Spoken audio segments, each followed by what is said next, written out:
Thank you. Good to see everybody here. How many of you did attend my talk earlier today? Not everybody, because some of the material will be a bit similar. Yes, so, but if not all of you were there, then I will just go through it all, and I might have a bit more material than 45 minutes, but we can skip some parts of it. So, yes, I come from Aalto University, but I did my career basically in Nokia Research Center, so that's why I kind of talk sometimes like from industry perspective, although I'm in university nowadays. And user experience is very important for Nokia because Nokia does consumer products that people are really attached to, and that's close to the experiential aspects of product use, which means like do you find something really valuable? Do you love your products, or is it creating some kind of experiences that you cannot find elsewhere? So those are the topics we were interested while I was working in Nokia, and most of this material is done during that time. I quit there a year ago. So, as the title says, we talk about why user experience is important, and this is for companies, and what this user experience is, and how can you do UX work in practice. And let's go first to the why section. You saw this same slide this morning. Like many companies that have seen this kind of development are now doing the experience aspects for the product to differentiate from competition. It's not enough anymore to just provide some functionality or utility, and it's no longer enough even to provide ease of use, but you have to provide also some experiential aspects in your product, like those aspects that make people love your systems. It can be like trusted stuff, like your bank online system needs to show you trust, otherwise you wouldn't be able to use that. That's kind of experience. Or in mobile phones, relatedness is the experience that we are after. You can contact your friends through these devices. And there are many different types of experiences that different products aim at. And if we go even deeper, there have been different eras of livelihood. This is based on this Dream Company by Rolf Jensen, that society is changing through these different eras, and at least he sees that the experience industry will grow a lot in the future. So people are ready to pay for experiences more than ever. And experience doesn't have to be like amusement park, like in this picture up there, but it can be really peaceful experience. Like we had a team day during the Nokia time where we used the snow shoes and walked in the woods, and it was really calm kind of experience compared to an amusement park, but still it's like team event, so everybody remembers these kind of experiences.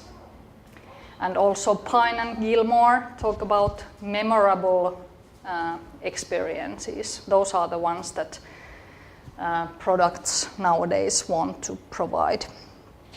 Something you remember, what is so meaningful that you will remember something for several months or years after.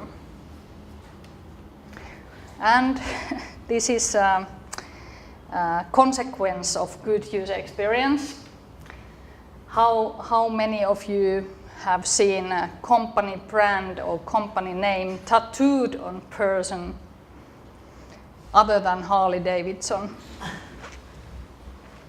It's very rare, but that's like the ultimate goal of many companies, that people are so loyal that they would lifetime loyalty. They would show lifetime loyalty by tattooing your brand on you. That's very rare. I don't know any other brand than Harley Davidson that could do it. Yeah. Okay. Yeah.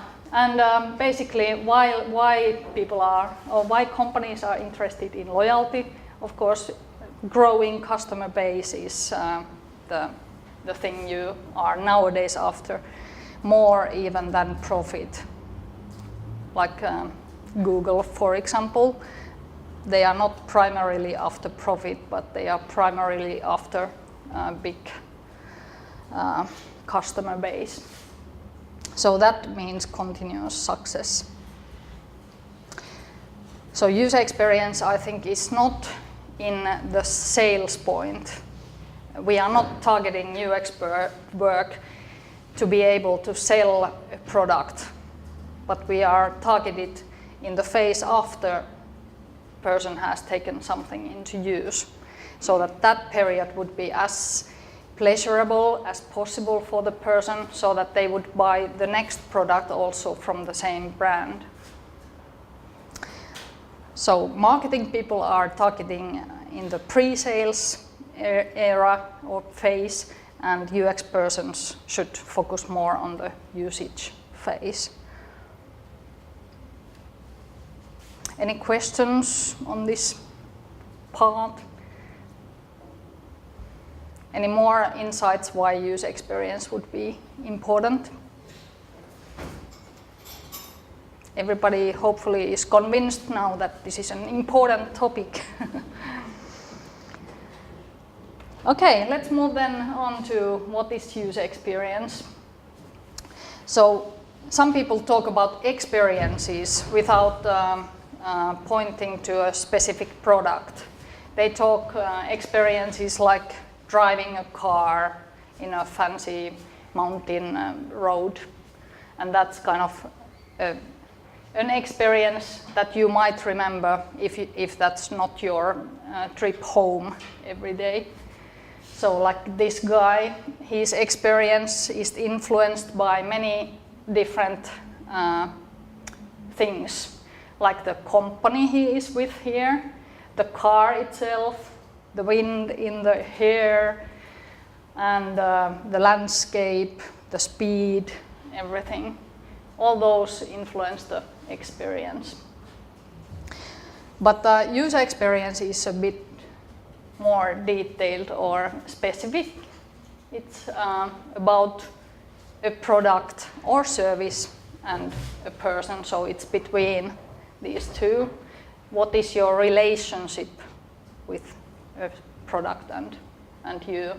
And it's inside a person, it's not happening inside here. You cannot design or put user experience in a device or service, but every person will experience it in a different way.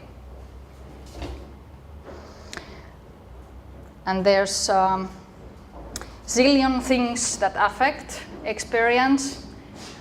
Very good categorization of these zillion things is these three simple categories. The user itself affects experience a lot. My mood currently affects the experience. My earlier experiences influence my expectations of the current experience. That's been studied. And of course the product itself influences the experience, and that's where we can influence. We can make the product so that it enables some experiences when the context is right. So context means the environment or the situation. It's not only the physical stuff, but I don't go into the details of what is in the context. There are many context categories. And this is a familiar slide as well from the morning, that different people talk about very different things when they talk about user experience, and any of these can be a person's focus when they talk about user experience. Maybe the most common terms where people refer to when they talk about user experience is user interface. User experience is very often used in the sense of user interface, but that's in the product, but user experience is in a person.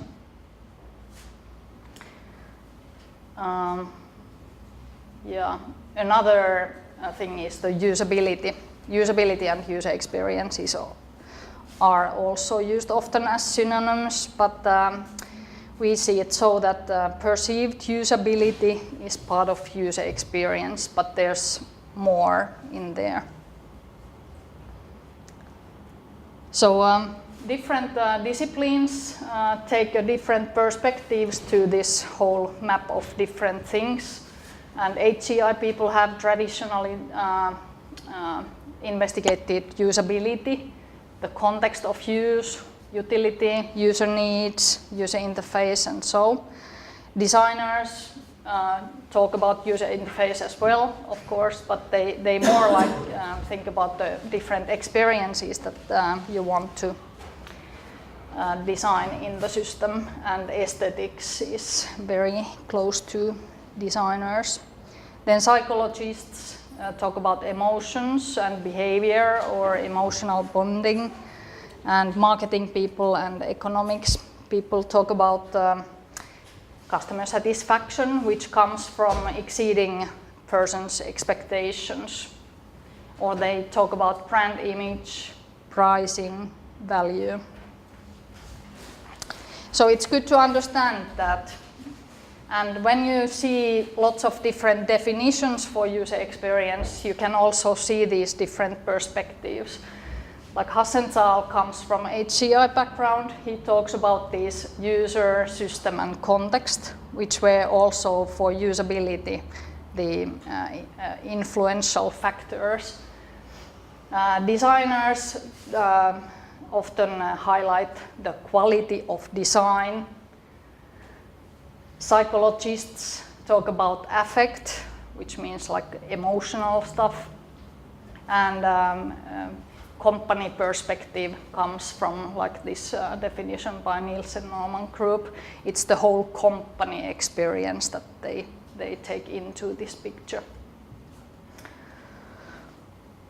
So it's good to understand these different perspectives, then it's easier to understand, like none of these definitions is perfect, I would say, but they all see user experience from different perspective. But the good thing is there are some similarities in these definitions. So everybody seems to talk about user or person. So it's something that is very close to the person, and they also talk about interaction. So it's about using some system.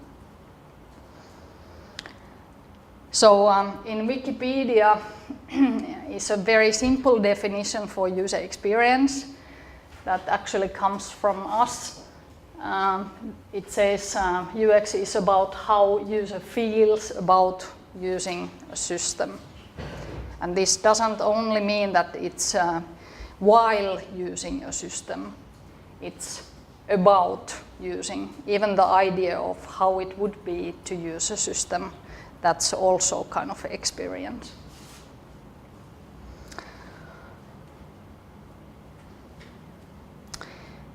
Then one slide about user experience versus usability. Usability is a 20 years old term at least, or 30. And it started from making employees more efficient and saving employees valuable time from fighting against usability problems. So this efficiency and effectiveness are very core concepts in usability. So you shouldn't waste your time in fighting with usability problems. You should be able to make your tasks as fast as possible without any trouble. And it's good if you are also like kind of satisfied with the system. But user experience then brought in many topics that were not considered so much in usability, especially fun. There's a book called Funology that made many people realize that fun is actually not close to usability at all. There are many games that target fun but are not very usable actually, and still people love them. And they are not only satisfied, but they love them. And this was like mindset shift to some extent, although there are still ongoing debates on what is the difference between usability and user experience.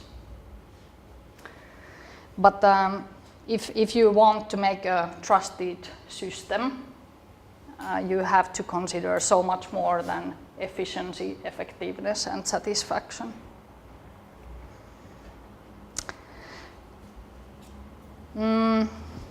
Mark Hassenthal talks about be goals and do goals. And the idea is that people have be goals, like what kind of person I want to be, or I want to be related to my mother, for example, maintain good relationship with my mom.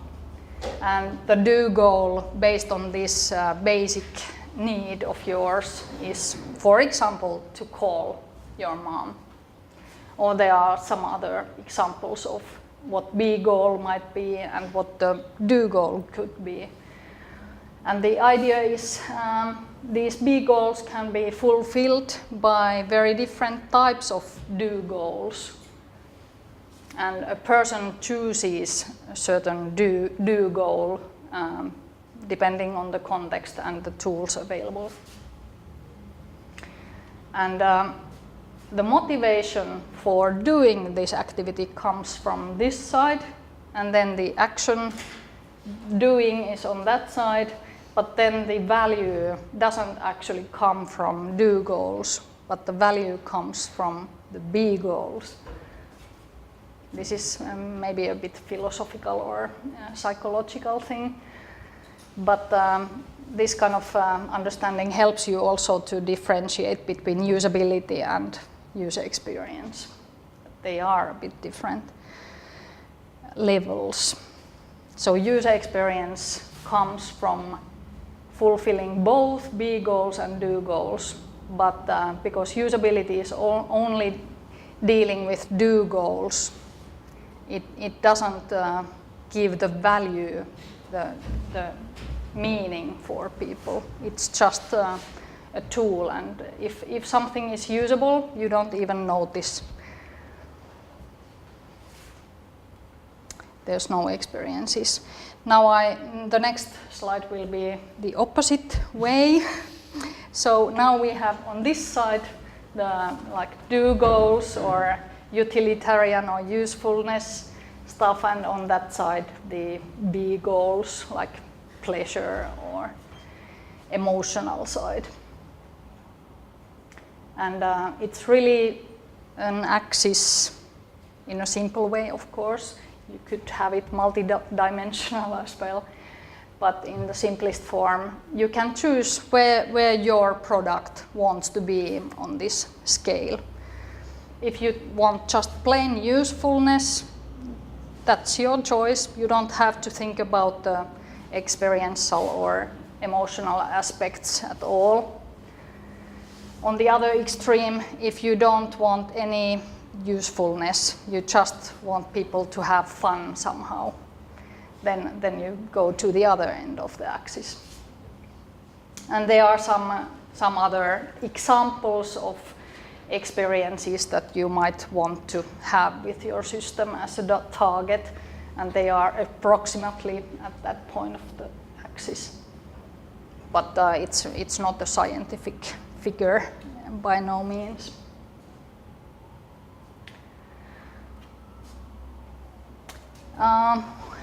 One other perspective to user experience is the time.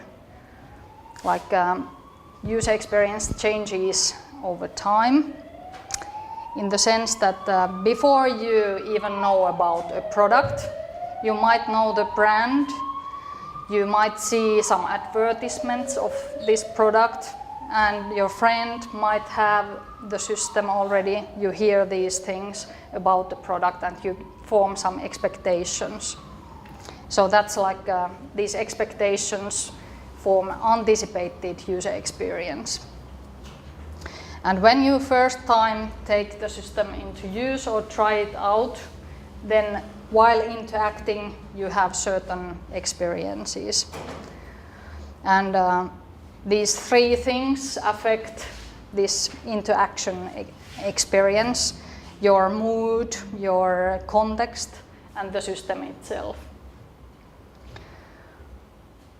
Then there's also this long-term user experience or cumulative user experience, so that when you use the system a longer time, then your experience changes and you do have like the experience of the whole system after many years even using the system. And user experience changes like before use, it changes also after use. You read some news about the company or the product, or read something about new products that might be even fancier than yours.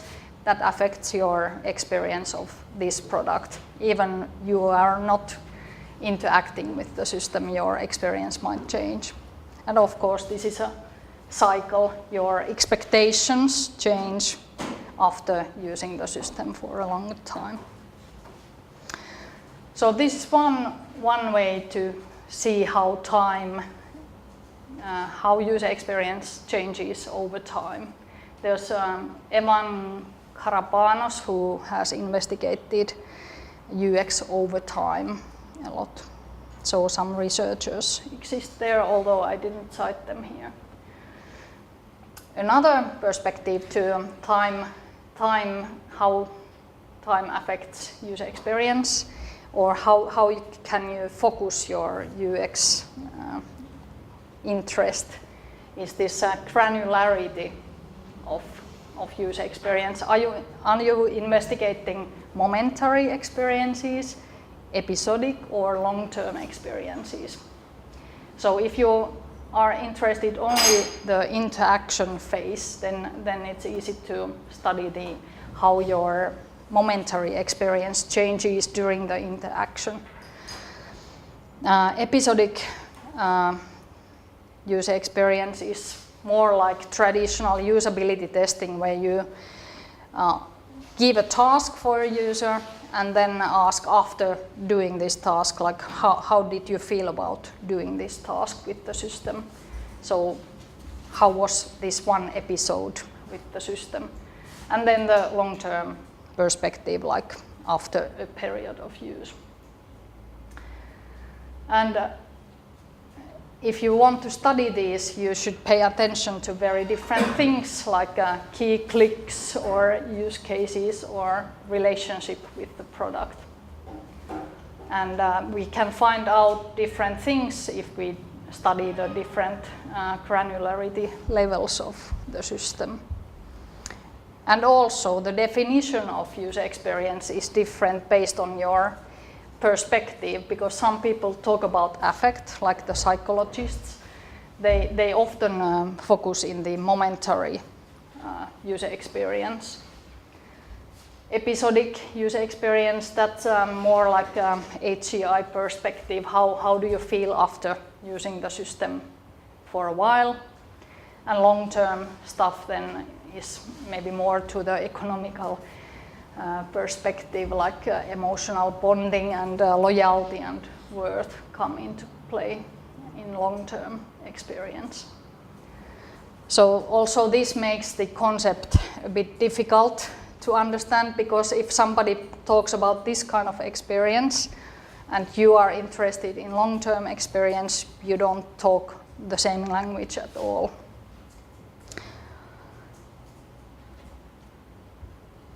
So, wrap up of this section, like what is user experience, and I went through 7 theses. Like UX is about how a person feels about using a system. So this is rather much agreed out there, that it's about something a user feels, and there's a system that you use and towards which you have the experience or relation. And it's inside a person, it's subjective in that sense, but it's affected by many factors which can be categorized as in these 3 different factors: user, system, context. And there was this functional and emotional side of user experience, which is very related to these be goals and do goals. And if you fulfill both, you are pretty sure that you have nice experiences for your users. UX changes over time, and you can investigate user experience on different granularity levels, these momentary versus long-term. So that was what I had in mind telling you about what is user experience. Any questions on this part? Can you follow? It was a bit too much material maybe there. Quite nice perspective. Okay, thanks. Well, now we get to more on practice level. Of course, we just go through the basics. Limited time. When you want to work on user experience, I see these 3 different phases necessary, especially in companies. So first, you should have shared understanding of what user experience means. It's not the user interface, it's not only usability, but it's something more. It's about how you make people love your products or services. And there are some experiences that you should have as a target. Yes, so UX targets, you define then UX targets that fit your company, what kind of experiences your company wants to have or provide to customers. And then of course you need also methods to design for user experience and to evaluate that your design is going to the right direction. So I will go through other parts, but the first one that we already checked, like what is user experience. But designing for good user experience, you should define what does good user experience mean in our case, and based on that set the UX targets, or you could call also them as elements of user experience. And this should guide both design and evaluation. I make a difference between design activities and evaluation activities. So design, I mean creating something new, creating the system or concept idea. And then when you have some material for evaluation, then you can do evaluation, like ask people how they like it. And I base this on this model of functional and emotional parts of user experience. So I follow Mark Hassenthal's idea that user experience contains both of these. And it's quite much agreed that there are 2 main components on the functional side of user experience: usability and functionality. You can find many definitions of or models of user experience where these two appear in a form or another. But there's less agreement on what are the items on the emotional side. Like, are there universal experiences that any product could try to bring up in their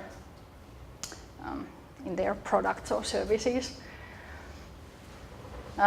These come from some research. Those are potential UX targets. Like, a product could primarily want to stimulate people. For example, very boring work, you use some very boring tools there. And then a company could come up with the idea of stimulating the employees so that they don't get bored at work. But the stimulation might mean, for example, providing some things to learn, because people get excited when they learn something new. That's one way to provoke stimulation. Meaning means that there's something deeply valuable for you in the system. Aesthetics, of course, is one aspect, but it's not really soul or it's not really experience. Aesthetics can be used for creating experiences. Evocation is about bringing up old memories, and identification is like, I can identify myself with a system, something that I want people to see me with, or something like that. So there's no agreement like what are the targets on the emotional side. There are many models that try to figure out what are those aspects.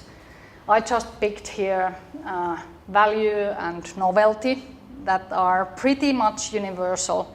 If you have a system that provides most of the consumers value, that's a good experience often. Or novelty is also seen as wow effect is very much discussed in this experience field. Like, managers often tell you, I want wow experience, bring me that. And it's very vague assignment, but that's why it might be one of the universal good experiences that are rather universal. Yes. But each company should differentiate from others by providing a bit different kind of experiences. And that should be based on the brand promise that they have. And then on more specific level, each product could set their own user experience targets.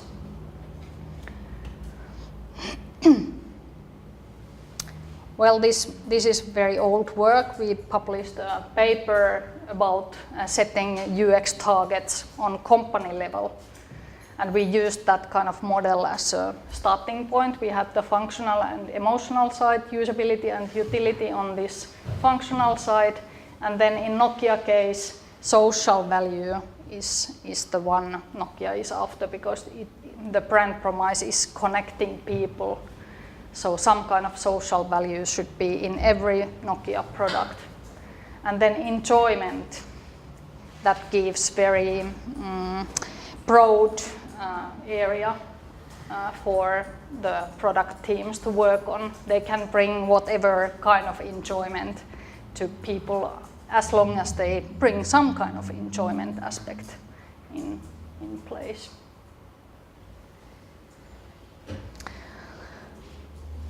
So that was about the UX targets, and now let's check the last part of the presentation, the methods, how I'm doing with the time. I hope we have still some time. So in the morning I also showed this slide that there are many different approaches to design for experiences. HCI people often talk about the user-centered design, but that's not always the case in user experience design, because if we think that user experience is good if you provide something valuable and meaningful for a person. What is valuable? There are many lists of human values out there already, so there's lots of work being done on this already. So you don't have to go and study users to find out that, okay, relatedness or competence or autonomy is one of the values. That's known information already.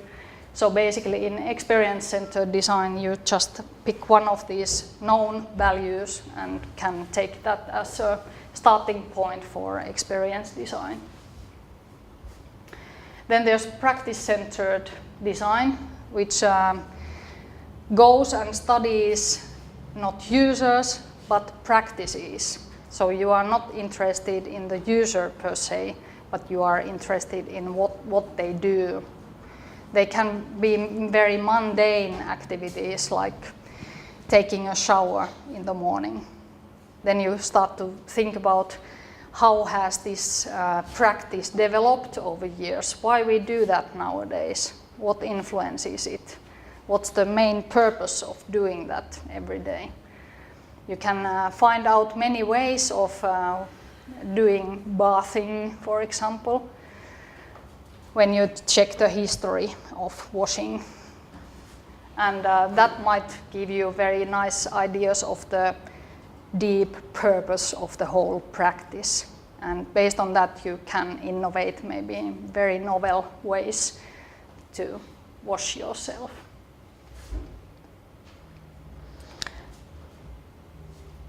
Then I'm not an expert in the exact methods then what you can use for designing new stuff or creating new stuff.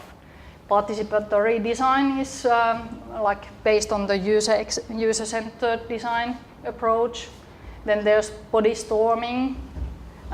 Pictures show how the designers themselves can just try out something. Like here they were designing an airplane.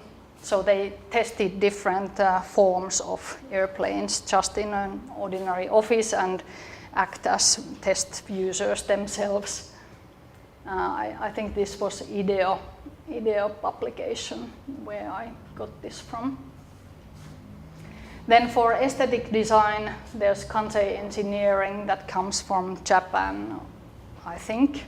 And they have studied for decades how different shapes create different kind of experiences. So it's an industrial design related approach. But it also designs or helps in designing for experiences. Yeah, then last point, once you have set the targets and you have designed something, maybe some ideas or a prototype, you can start evaluating these. And you can pick the granularity level that you want and then choose your evaluation method. A couple of years ago we thought that the user experience is such a new field that there are not many evaluation methods there.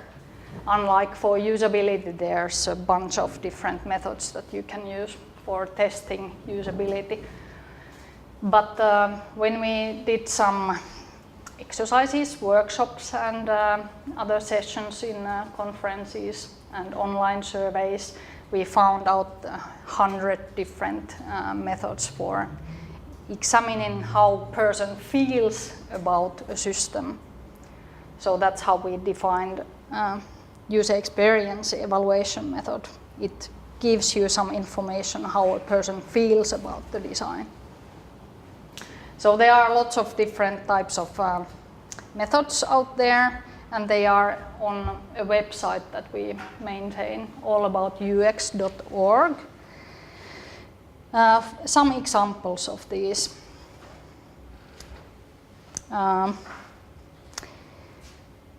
There's something wrong with the font, obviously, but psychophysiological measurements. I don't know if you can see, but the guy has some sensors on the face that tries to figure out what kind of facial gestures there are, like smiling, I guess in this case. So there are objective systems which give you some quantitative information, what happens, like physiological reactions. Then one of the most famous experience evaluation methods is experience sampling method. This is used often with mobile devices because this is targeted for field studies. You give some system for users out there, and then the system prompts you to report experiences during the study. So you don't have to have a researcher with the user all the time, but the system itself provides the evaluation tool. It can ask you, like, or smartest ESM systems recognize what you have been doing with the system, and right after they ask you then, how did you feel about it in some way. There are different types of questionnaires that you can use in ESM. Sorry. About long-term user experience evaluation, there are not many methods. One that we have been developing together with some people in Tampere is called UX Curve. And the idea is that we invite some people to the interview, and those people have used some system for a longer period in their real life, not being part of any study. And then they describe us, like, how their experiences changed over time and what were the meaningful events during this time that affected their experience. Yeah, maybe I skip this one. This is about a different perspective to the evaluation method choosing. You can choose a method based on what phase of the product development you are in. If you only have a concept idea, you cannot use the same methods as with a functional prototype or a real product, because field studies are hardly possible with just a concept idea. There are some examples that I skipped also. Yeah, so that's all I had in mind to talk about how UX work can be done in practice. I hope it gave you some ideas. And the whole presentation is also covered, so we know now why user experience is important, what are the different perspectives to user experience, and what are the key elements in it, and how to work on UX in practice. So I'm open for questions. Thank you.